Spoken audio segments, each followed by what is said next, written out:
Like, it's like a plumber, right? It's like he needs like a 3-year apprenticeship because he's never done the job before. He needs to be a head coach. He needs to figure out like what works, like what kind of practices, how he wants to practice, what the identity of the team is, like your style, how you're going to discipline kids, how you're going to relate to kids, like all that type of stuff.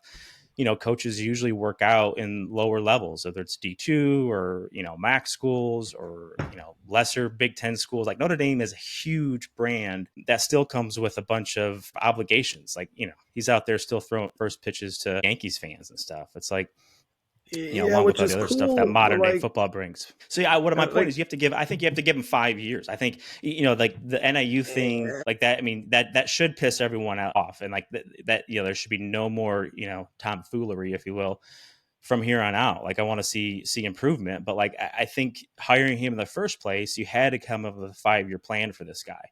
Right. And, if he doesn't deliver in year 4 and 5, like, or even if he doesn't deliver at the end of this year, right.